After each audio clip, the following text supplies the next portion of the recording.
நான் இப்போ என்ன செய்ய போறேன்னு பார்த்தீங்கன்னா, பாஸ்தா செய்யறதுக்கு இப்போ வந்து வாட்டர் வந்து நல்லா வந்து பாயில் பண்ணிக்கலாம். நல்லா கொதிக்கட்டும்.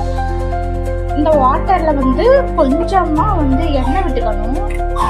ஏன்னா அப்பதான் பாஸ்தா வந்து ஒட்டாம வரும். அதுக்காக கொஞ்சமா எண்ணெய் விட்டுக்கலாம். தண்ணி கொதிக்கும் போது நம்ம வந்து கொஞ்சம் சால்ட்டும் ஆட் பண்ணிக்கலாம். இதுல ஏன்னா இப்பயும் கொஞ்சம் சால்ட் வந்து ஆட் பண்ணிக்கலாம். ஏன்னா மறந்துடக்கூடாதுல்ல, அதனால ஆரம்பத்திலே போட்டு நம்ம வந்து பண்ணிக்கலாம். தண்ணி கொதிக்கட்டும், பார்க்கலாம். தண்ணி நல்லா கொதிச்சிருச்சு. இந்த ஸ்டேஜில் நம்ம பாஸ்தா வாங்கி அதில் போட்டுக்கலாம்.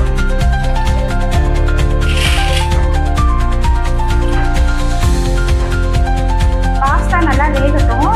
அதுக்கு நம்ம வந்து ஜிஞ்சர் கார்லிக் பேஸ்ட் வந்து நம்ம ரெடி பண்ணலாம். இந்த பூண்டெல்லாம் உரிக்கிறதுக்குள்ள எனக்கு கைவலி இருக்கும். அதுக்கு தான் நான் ஒரு ஐடியா பண்ணியிருக்கேன். இப்போ பாருங்க, இப்படி ஒன்று இப்படி போட்டுக்கலாம். போட்டுட்டு ஒவ்வொரு பல்லு பூண்டா இப்படி தட்டிக்கணும். லைட்டாக தட்டினா போதுங்க. தட்டி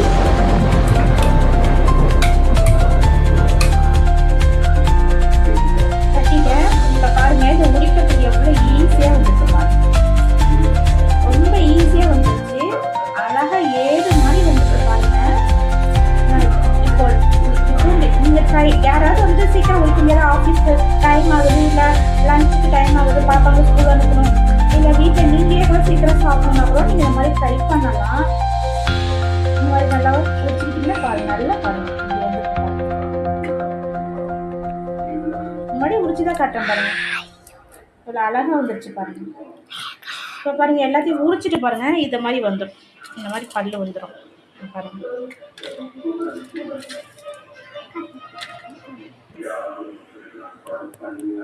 பாருங்க, எல்லாத்தையும் மோஸ்ட்லி உரிச்சிட்டேன். இந்த பூண்டு தோல் மட்டும்தான் இருக்கு. இந்த பூண்டு தோலை கூட வேஸ்ட் பண்ணாம இங்க பாருங்க, இப்படி உரிச்சா வரவே மாட்டேன்.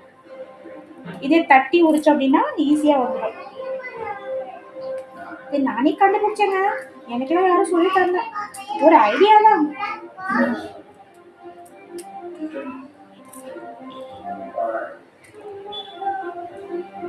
அதுதாங்க அடுத்து இஞ்சி பூண்டு பேஸ்ட் ரெடி பண்ணிட்டு பார்க்கலாம். எவ்வளோ பூண்டு உரிக்கிறது எவ்வளோ சிரமம், ஆனால் எவ்வளோ குயிக்காக பாருங்க நான் பண்ணிட்டேன். இது எப்படி அரைக்க போகிறது தானே. ஆனியன், இஞ்சி பூண்டு வாங்கியாச்சு. இஞ்சி பூண்டு வாங்கிடுச்சு. இந்த ஸ்டேஜில் நம்ம தக்காளி போட்டுக்கலாம். தக்காளி வணங்கட்டும். அதுக்குள்ளே நம்ம பாஸ்தாவை வந்து ஃபில்டர் பண்ணிக்கலாம்.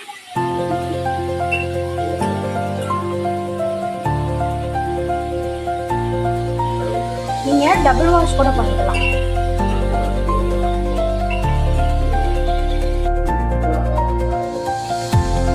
டபுள் வாஷ் பண்ணிட்டீங்க அப்படின்னா பார்த்தா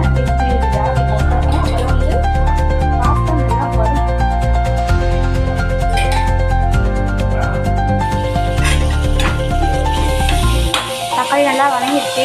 நான் காரத்தை நல்லா மேட்ச் பண்ணிக்கிறேன். நான் கொஞ்சமாக தான் செய்கிறேன், தேவைக்கேற்ப போட்டுக்கோங்க.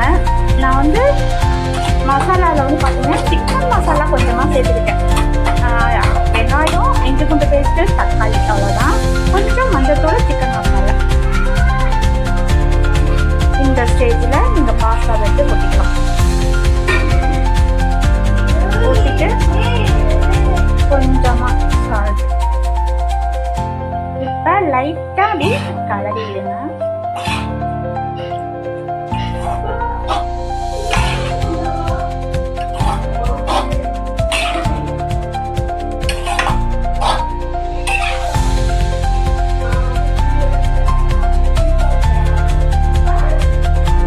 டேஸ்ட்டுக்கு ஏற்ப சால்ட்டு அப்ளை பண்ணிக்கலாம். நான் கொஞ்சம் அப்ளை பண்ணிவிட்டு நல்லா கிளறி விட்டுறேன்.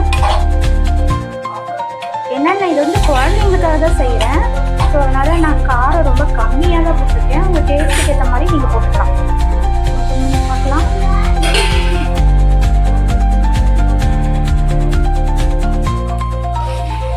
கலர் கம்மியாக தான் தெரியும், ஏன்னா நான் மசாலா ரொம்ப கம்மியாக போட்டதுனால. ஓகே, போதும். இப்போ நம்ம சர்வ் பண்ணிக்கலாம். எப்படி இருக்கு பாஸ்தா? செம்மையா இருக்கு. சூப்பரா இருக்கா?